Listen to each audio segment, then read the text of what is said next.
Bonsoir ami internet du Dakarois 221 mbégteex bànneex la ñoom saa su ne dal leen ak jàmm seen bi émission Daalu Ndakaaru Daalu Ndakaaru nag mën naa ni tàmmal naa leen ko chaque lundi bu nekk nag ma daal di indi li nga xamante ni moo di Daalu Ndakaaru tey nag dañoo jógee bureau daal di doxantu nànk ba ci côté li nga xamante ni moo di Sacré-Cœur bi daal di xooy nag ndaw yi nga xamante ni ñoo ngi liggéey tey nag dañ koo def nag spécial pour liggéey yëpp nag tey moom la ñu jël daal di xool ndaw yi mu nekk tailleur yi wala ba mu nekk laveur yi mu nekk ñi di jaay gerte raxaskatu oto yi tey ñëpp la ñuy seeti ba tax na tey nag dama ànd ak sama góor sama xarit sama moitié mu nekk papi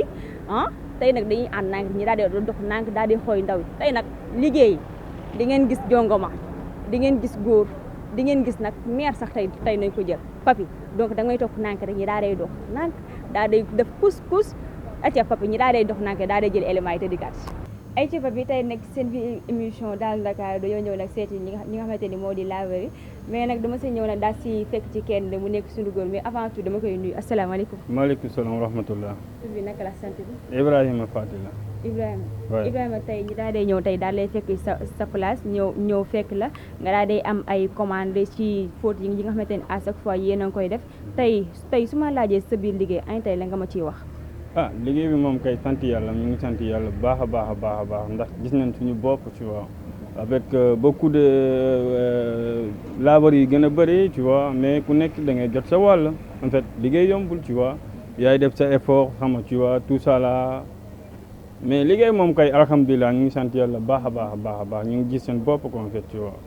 ouais. mais tey Ibrahima depuis kañ nga commencé li nga xamante ni moo di liggéey bi.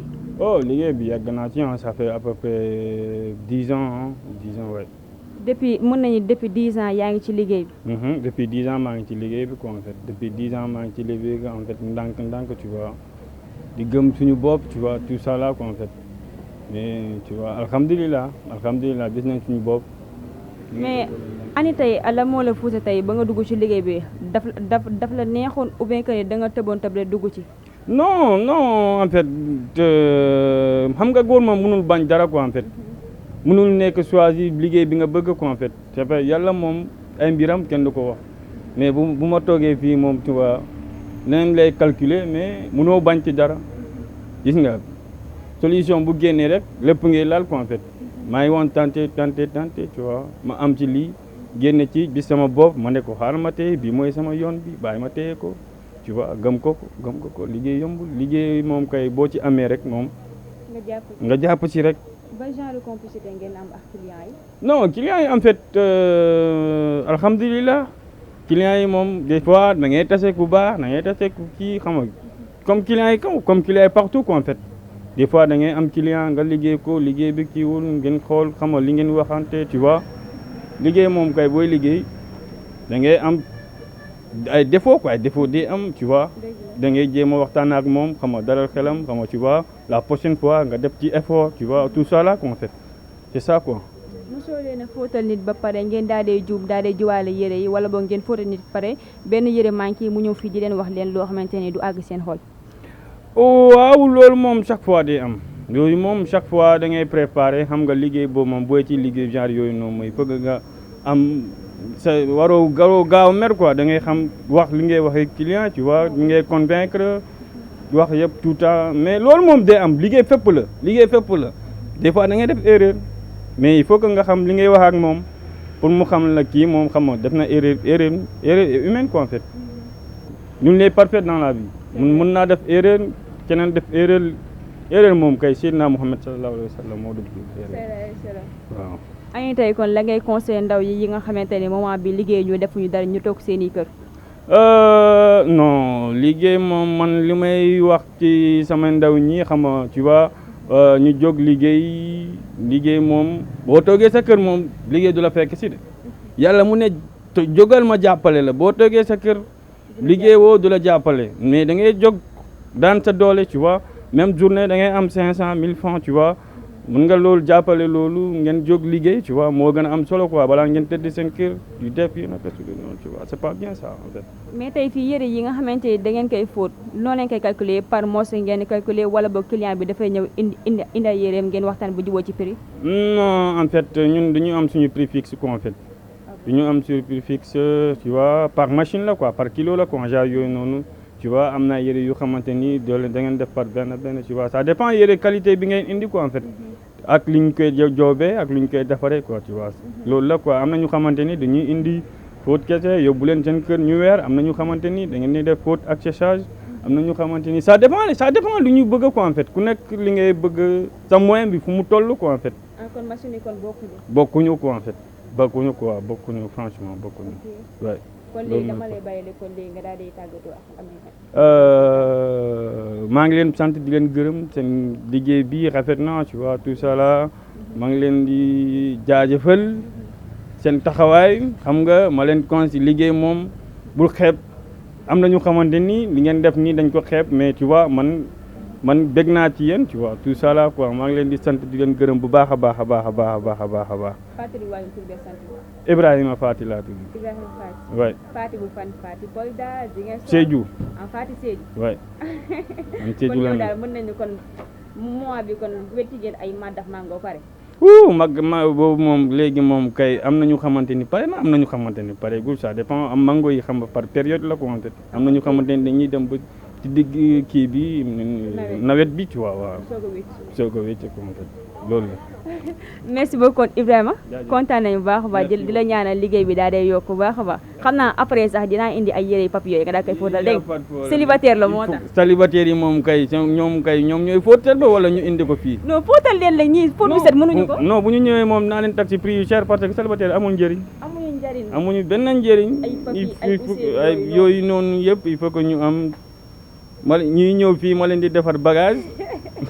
ñuy bekk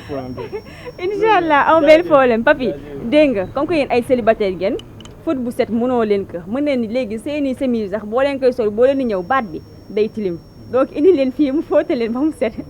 donc papi da nga may topp nànk dañu daal day continuer waat daal day aw ci côté VDN ñu daal aw ci côté VDN bi daal day xool yeneen gars yi ñu daal di waxtaan ak ñoom seen biir émission entre Daalu Ndakaaru ay ca papi ba léegi nag ñoo ngi suñu biir émission Daalu Ndakaaru mois bi nag ñoo ngi daje ak benn dame lu ñu def rek du rek daal di koy nuyu asalaamaaleykum. maaleykum salaam. sunu tur bi naka la sant bi. Marème Diouf. Diouf Samba ñoo ko bàyyi wala. waa Diouf ñoo ko bàyyi Samba waa. séeréeru fan la. séeréeru Ngéñeen. Ngéñeen nga dëkk yow. Ngéñeen dëkk Ousmane Tanor Dieng. yow séeréer fii nga kañ man kay ma la gisee laa xam ne lekkatu cere nga. waa déggal loolu cere dafa neex de. neex na bu baax. neex na macha allah. kañ ko gëj a lekk yow. non man nag yàggul dara le 22 passé rek dem naa Ngéñeen vraiment. yow bett nga ma dooy foog ni sax dangay naan mën laa ndekkee kon yow doo séeréer fii. non du loolu sax xam nga rek Ndakaaru moom mooy loolu doo soo fi nekkee cere bi ngay bëgg originalement doo ko am fii foo nga dem ba dëkk ba door ko faa mën a am.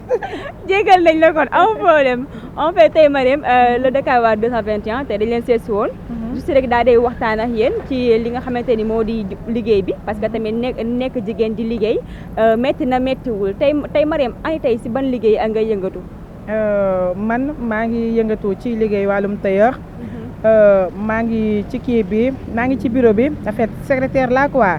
gérante la maa ngi ci côté boobu noonu. mais depuis kañ Marème si nga nekk tailleur. man yàgg na de man depuis 2014 ba tey maa ngi nekk gérante tailleur. 2014. waaw. moo boobu xale laa de. mais tey liggéey bi tey ani tey na ngeen koy dundee ak clients yi. ah bon affaire yi de moom yomb na yombul. bon des fois nag moom su dee côté wàllu événement la ça va nit ñi dinañ ñëw di nga gis tuuti ak fi dëkk bi jógee nii wàllum corona bi di nga gis tuuti mais léegi moom mu ngi commencé gars yaa ngi commencé reprendre seen activités yi ça va alhamdulilah sant yàlla bu baax a baax mais amoon na temps moom li yàlla xam doy na doo gis kenn da ngay suba ba ngoon jot doo gis saku ñawlu mais léegi moom nit ñaa ngi ñëw ak événement bi di ñëw tabaski bi ça va daal nit ñaa ngi ñëw ndànk-ndànk. mais est-ce que tey parfois doo leen am problème ak clients yi comme ça tey benn client tey mu indil leen touché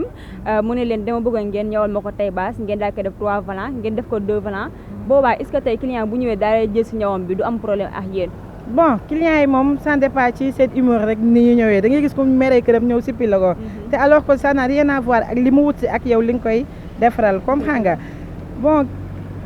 juum nag du ñàkk moom ci liggéey bi moom faaw ngay juum wala des fois nag faaw nga dafa laaj concentration daal laaj na loo xamante ne maanaam daal il faut nga bàyyi ci xel bu baax a baax comme xam nga parce que des fois xam nga nit moom chaque jour mënoo ne da ngay nekk chaque jour mënoo ne chaque jour tam da ngay prêter attention ci kii bi voilà des fois mu neex des fois du neex client itam des fois mu neex ak ñoom ba nga ne lii alhamdulilah des fois tam mu naqade ba nga ne lii moom su ma xamoon du ma dugg ci wàllum tailleur métti na de yombul ak tailleur yi ak client yëpp yombul benn yoon vraiment. mais tamit est-ce que tey pare nga tey pour daal di ber sa daara daal di yore sa propre atelier en fait. alhamdulilah su ma ko amee di jël bëgg naa de maa ngi ci bu baax a baax incha allah su ko yàlla defee xam nga képp kuy liggéey moom ñaan nga yàlla am sa yëfu bopp. mais dañuy jàppandoo fii ba ci kanam rek yàlla baax na incha allah. kon léegi tey la ngay conseillé ndaw yi nga xamante ni mois bi liggéey ñu dañuy yeewu rek daal di toog seen i biir kër. di xaar ñu defal leen lépp nag. waaw loolu de moom képp ku koy def de maa ngi lay conseillé moom nga jóg ci parce que loolu moom nit ki toog moom di xaar ñu lay defaral baaxul. muus sax wala xëy sax soo koy jox mu lekk chaque jour su yàggee nga jéppi ko am xam nga sàkkantuma nit ak moromam waaw képp koo xamante ne da ngay xaar ñu lay jox jógal nga dem joxi sa bopp nit ki loo joxul sa bopp néew ma ne doo ko am de waaye pour nga am ko dina yàgg dorob jox sa bopp am sa indépendance bopp loolu dara gënu ko neex ci àdduna man boog man en tant que Marème man loolu moom man xëy dem liggéey jaral na ma lu ne man sama àdduna waaw loolu moom ma gënal lépp lu ma mënti am parce que lum la mayul rek du la ko xañ soo toogee di xaar nag moom yàlla baax na dañu naan yàlla baax na mais yàlla bay sa tool aussi yàlla bay sa tool waaw dañuy baax ay tey la ngay conseillé ndaw le Dakar waa 221 yi waa 221 bon seen liggéey bi rafet na macha allah di dox di xool ñi nga xamante ne ñoom ñoo ne ci bërëb liggéeykaay ni mu méttee affaire yooyu noonu di ñu gëstu di ñu bàyyi xel xam nga yàlla nañ yàlla jàppale daal macha allah seen liggéey rafet na kontaan naa ci yéen. bàyyi ñu nga fàttali ñu tur beeg sant bi. Marème Diouf ñoo ko bàyyi yande. del nag lekk cere saa boo xëyee cere neex na de Marème. cere neex na de moom am na féet am na vitamine ma toll nii gis nga. mbaa xam nga ni kii nii sa doom baay la. daa déggal loolu doom baay yow li muy def rafet na macha allah. am nga borom kër wala. am borom kër ñaanal ma. amagoo dama laa bëggoon may papi. waa déggal loolu. may ma ku tudd Issa Diouf. Issa Diouf. waaw déedéet Issa Diouf rek soo ma ko mayee. non man moom franchement sunu entreprise dafa bëri ay célibataire papi moo ngi fa Aline Faye moo ngi fa Ousseynou moo ngi fa. déedéet may ma ku tudd Issa Diouf rek soo mayee ku tudd Issa Diouf su déggee li may wax nii dina xam ne moom laay wax. amaguñu kon garaaw yow dama laa bëggoon a maye mais comme que na pareegoo. damaa si Dioufee ni nga dem. bay leen raciste nag bay leen raciste ma dem. raciste baax non raciste suñu sax xam nga ni ki moom. cosaan moom dafa neex te man dama bëgg man sama cosaan dama bëgg sama aada. waaw bon en fait ki may wax Issa Diouf sax nekkul séeréer soose la xëy na sant yee tase rek. waaw. donc merci beaucoup. merci beaucoup ba beneen incha allah. incha allah merci à vous aussi. papi gis nga de Marème de bëgg naa la ko mais Marème nee na carrément si Dioufee la ko sànni mais lan moo tax sénégalais mbaa de raciste bàyyi leen raciste bi seen i doomi bàyyi ñoo xamante yéen a bokk sant 2 carré ngeen bëgg wala boog 2S. papi ñi daa dee konde ba parce que tey moom amoo sens tey moom doo am copine dañuy dem moo gën ay ca papi ba léegi nag ñoo ngi suñu biir émission Daal Ndakaaru mois bi nag ñoo ngi nii ak suñu benn góor man nag frère laa koy ooyee ndaxte dama koo gëm ba nga xamante ni à chaque fois su may xëy di liggéey si dama koy romb fii ndeysaan muy lal 6 heures mois bi laa ko romb fii muy fëgg di lal mais avant tout dama koy nuyu asalaamaaleykum. maaleykum salaam. tur bi naka la sant bi. maa ngi tudd Abdoulahad Bousso. Abdoulahad Bousso. oui. waa Touba nga wala waa Diourbel. waaw waa Saloum quoi. Saloum way nam nga xam naa daxin yooyu noonu. oui surtout cere oui ak mbaxalu Saloum oui surtout. cere bu nooy bu sew ruj bi. bu sew ruj bi oui bu ànd ak baase. dégg nga man xoole yii laa ndam ñoo xamante ne dañuy xam seen cosaanu dëkk wante mel ni ñi ma xam ñoo xamante ne xamuñu sax seen dëkk ban palaat lañ gën a bëgg Abdou tey nag ñi nga xamante ni moo nekk waa Dakar waa 221 tey ñoo la seet si woon si biir émission bi nga xamante ne moo nekk Daal Dakar je le pour waxtaan ak yow ak liggéey bi parce que toujours que jëfee su ma dee xëy si di jóge Tëngéej di ñëw fii dama lay romb ngay lal fii di fëgg di takk genre yooyu tey liggéey bi depuis kañ nga si dugg. liggéey bi maa ngi ciy def presque 1 an et quelque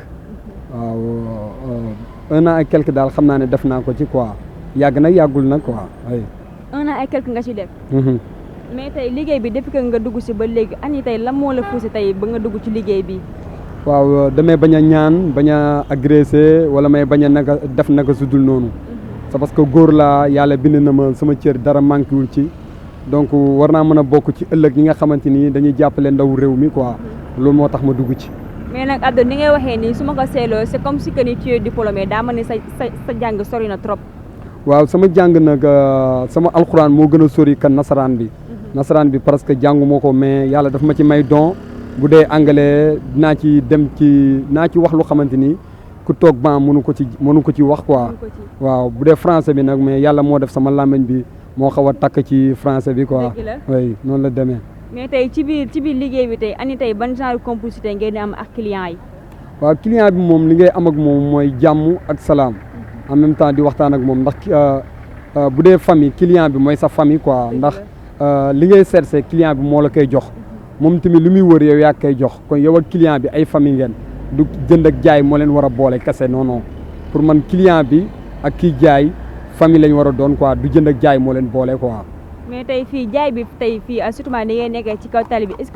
que parfois du am risque comme tàngaay bi ne wala ba ngelaw bi tey benn bala mu daa day jékki-jékki daa day wadd oto romb daa da koy bënn est-ce que tey parfois loolu du lim lay dal du bari.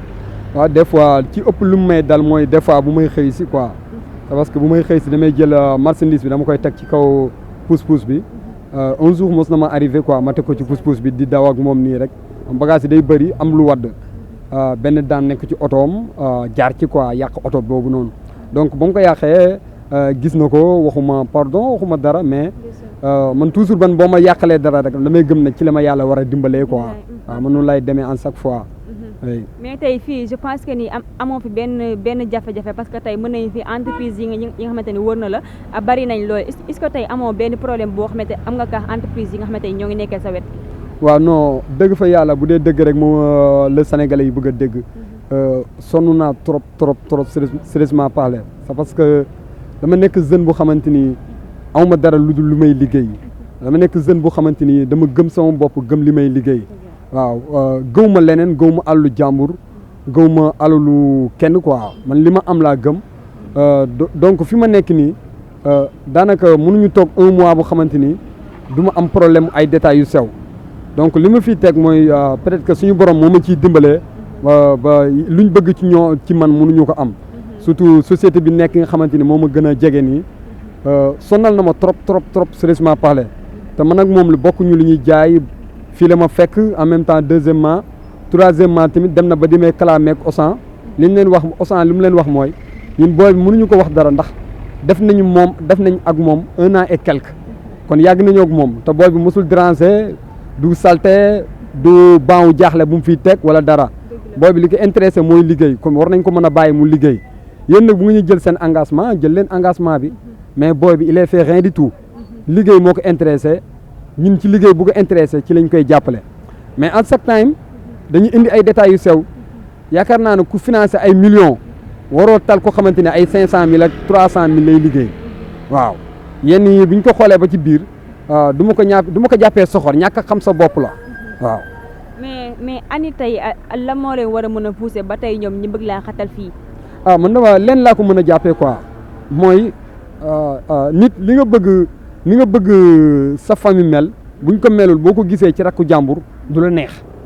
waaw c'est parce que jom ju ñu am ñun jom bu ñu am ku dul gaynde doo ko am ndax dañuy affronter naaj bu tàng jër ba y a des ordonnances yoo xamante ni muy sama biir sac am na comprimé yi ci nekk lu ci nekk comprimé yi pour lan la mooy damay miir ndax naaj bu tàng mais terewul mënuma toog sama biir kër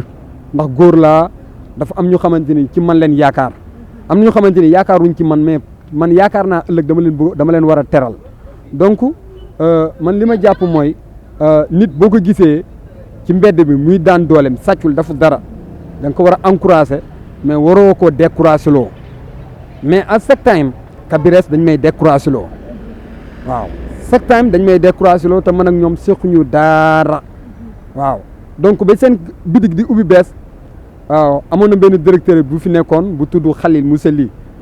dama doon wax naan man benn li njëkk sama rêve mooy bëgg naa am entreprise bu toll ni Kabirès mais ndeketoo man li may rêvé lépp man mooy sama danger quoi waaw ndekete man li may rêvé ak li may bàyyi xel lépp danger la ci man mosuma ko bàyyi xel nag mais chaque time ñu ngi may sonal amoon naa parasol ñoo ko fi génnee waaw pour wane li may wax dëgg la parasol bu mag fii la doon ne ñoom ñoo ko fi génnee na ma parasol bi dañ koy dindi wala ñu jëlee la fi ma dindi parasol bi yaakaar na pare na ndekete parewul ñu ñëwaat fi yónni seen visile yi sama benn xaritu avocat woo téléphone visile yi pour xamal leen ñoom nañ xam seen droit wu liggéey xam fu ñu war a yem ak fu ñu warta yem am na fu xamante ni liggéeyu mairie la ak police mais du liggéeyu visile simple waaw c'est ça. mais kon ani tey la ngay conseillé ndaw yi nga xamante ni ñoo ngi tëdd seen i biir kër lu ñu liggéey lu ñu dem fenn dañuy xëy sangu ba set daal di toog seen kër yore seen i téléphone. waaw man li ma lay jox conseil mooy nit waroo yaakaar ci sa famille muy sa yaay sa papa wala sa grand frère c'est parce que un jour viendra ñoom dinañ dem bàyyi la fi wala yow nga dem bàyyi la fi li olof di wax naan juddu càq la boo fexee ba doon sa jaaru baaraam gis ñu la mbaaw nit bu nekk fi nga juddoo war nga fexe ba bu ëllëgee bu ñu lay lim wala ndaw yi fa mujj a juddu bu ñuy lim na diw def na fi lii dimbale na fi lii wala créé na fi une société pour famille bi nga fexe ba bokk ci nit na nga bokk ci ñu ñuy lim moo gën nga bokk ci ñuy sànni te yaakaar naa ne ñu seenu Sénégal actuellement war nañ mën a gën a réew war nañ mën a gën a jukkoon jàpp suñu réew te suñu réew am fuñ ko jëmale c'est parce que ndaw mooy yor réew ndaw mooy soqali réew ndaw ni muy soqalee réew noonu la mën a yàqee réew mais nag jàpp naa ne ndaw yi li tax ñu gën a découragé mooy dafa am ñu fi nekk ñoo xamante ni bëgguñu ndaw ñi développé waaw bëgguñu ko ndax xam naa ne tey man bu nekkoon a gëmmu sama bopp konoon découragé naa bay xëy di tëdd di nelaw comme sama morom yi mais donc mënuma découragé ndax dama gëm sama bopp dama gëm ne suñu borom rek moo fi ne doomu aadama bay xoqatal nit tamit mënoo ci moom dara suñu borom moo mën ci moom dara man lu laa gëm li may wax sama moromi ndaw yi nag mooy yeewu leen ngeen ubbi seen biir xel mi te ngeen ubbi seen bët yi ngeen xool xam nga te ngeen jug ngeen liggéey te ñu mobiliser ñun jeunes yi ñun ñu doon benn nekk benn say nekk benn bopp jéem a yóbbu réew mi ci kanam waaw man loolu laay conseillé sama morom yi quoi. tey loolu ngay conseillé sa morom mais tey ani tey la ngay conseillé ndaw yi nga xamante ni ñooy liggéey si entreprise bu mag bi nga xamante ni dafa jël ndaw yëpp daa leen indi foofu mu nekk monsieur Soya Diagne nekk directeur général bu fi léegi nga xamante ni moo nekk Dakar waa 221 tey ani tey la ngay conseillé ndaw yi fa nekk. waaw donc li ma la ñu gën di conseillé mooy ndaw surtout boo nekkee ci média wala nga nekk ci grande société yoo xamante ni grande entreprise yoo xamante ni ay diplomatique la li ma lay conseillé mooy ñaar deux choses moo fa am quoi première chose bi fa njëkk a am mooy xaalis boobu ci entreprise boo xamante ni diplomatique la xaalis moo fa gën a tuuti pourquoi moo wax loolu nag ça veut dire que xaalis mën na faj soxla dëgg la mais l'expérience mooy def différence ci doomu aadama l'expérience mooy def différence. bamtuwaat ko. waaw l'expérience mooy def différence ci àdduna ci doomu aadama nit nag képp lépp looy def boo jiitalee xaalis doo ci am xam-xam waaw nit lépp looy def boo ci jiitalee xaalis doo ci am xam-xam mais boo ci jiitalee dama bëgg a am xam-xam yàlla dina la ci defal lu xamante ne moo ëpp sa njortu par exemple boo ko xoolee mu ngi mel ni bëgguma tudd turam sax ñu mel ni ay Bougane Gueye Dany ñu mel ni ay DJ Boubsou pourquoi ñu mel ni dem ba yegg fenn fi mooy c'est-à-dire que dañoo jiitaloon seen expérience tey expérience bu ñu jiitaloon moo la ñu fay tey mais bu ñu jiitaloon xaalis duñu yegg fu ñu war a yegg fii yaakaar naa ne ba ñuy débuté ñoom ak seen ay morom yu bëri la woon mais tey foo tudd ci réew mi waxuma la ci réew mi sax en Afrique foo nga tudd leen c'est parce que li tax nga la ñuy tudd mën na bañ a nekk xaalis mais jom ak gëm bi ñu gëm seen bopp moo leen yegg fi ñu war a yegg mais mbir mi du xaalis ndax xaalis mooy dernière position ci àdduna oui.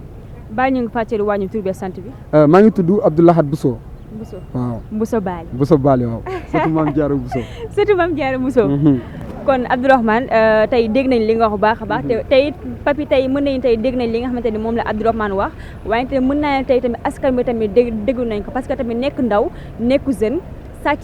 sàcc moo ngi fi agressé moo ngi fi wante def jikkoy ñaawteef tamit bari na fi te ndaw yi bari ñoo koy wax wante moom tamit tey dafa nekk ndaw takk ndigam ni carrément du ma sàcc du ma tux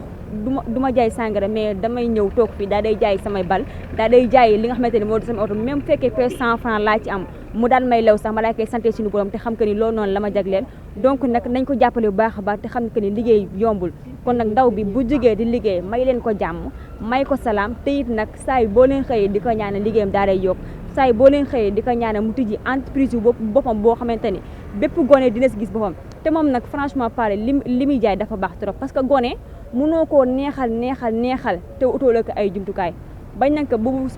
feet ñëwee décembre wala Noël xale yi booy ne loo leen bëgg ay ballon lañ lay wax oto lañ lay wax kon lii loo leen ko bañ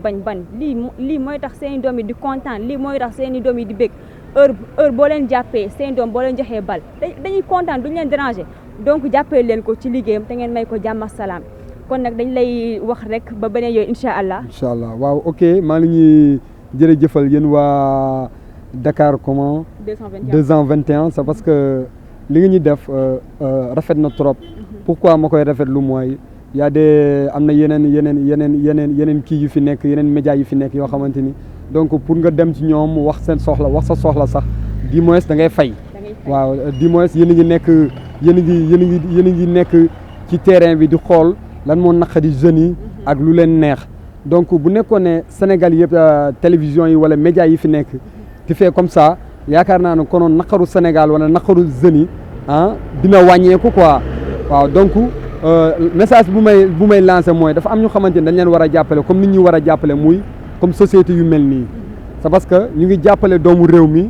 ñu ngi jàppale ñu nekk ci mbedd bi ñu ngi jàppale ñu nekk ci biir kër gi pourquoi mu ne ñu nekk ci biir kër gi mooy nit ñi nekk ci biir kër gi jàpp ne rakkam wala doomam mu ngi nekk ci mbedd bi ak jàmm fekk nekkul ci jàmm bu taxatoo nag caméra bi ñuy tiim nii kenn du ko xam kenn du ko gis kon doomu aadama lu mu la mënti defal nga gërëm ko quoi man nag dama la ñuy remercier te di leen ñaanal seen société bi mu nekk en société mondiale waaw waxuma am société comme Sénégal kese seulement en société mondiale waaw moom laa la ñuy ñaanal quoi ndax li nga ñuy def ci réew mi dafa rafet waaw man rafetlu naa ko man waaw man rafetlu naa ko te maa ngi leen ñaanal suñu borom yàlla na yegg fu xamante ni dépassé na seen joxtu daal waaw man loolu laa la ñuy ñaanal merci. donc papi dégg nañ li nga xamante ni tey suñu frère bi moom la wax donc ami internet du Dakarois 221 tey yéen a ngi woon seen biir émission li nga xamante ni moo di Daalu Ndakaaru tey nag gis nañ li nga xamante ni moom la ndaw yëpp wax mais nag DG liñ lay wax rek moo di moment bii ndaw yëpp kontaan nañ ci li nga xamante ni moo di Daalu Ndakaaru parce que buñ lay xool tey fii képp koo xamante ni bëgg nga génne lii nekk sa xool da ngay dem daal day fay xaalis bi wax tal pour nga mën a génne li nga xamante ni moo nekk sa xol mais tamit est-ce que tamit su fekkee que ni fay nga pour génne li nekk sa xol est-ce que tamit après yow di nga si gis sa bopp wóoruñu mais nag moment bi li nga xamante ni mooy Dakarois 221 day ñëw seet si leen ba fi ngeen liggéeyee ngeen wax li nekk seen xol néewuñu leen temps de minute bi ngeen wax wala bool boo temps de seconde bi yéenay xool li leen neex li nga xamante ni moo nekk seen jafe-jafe ngeen wax ko ñi daa day def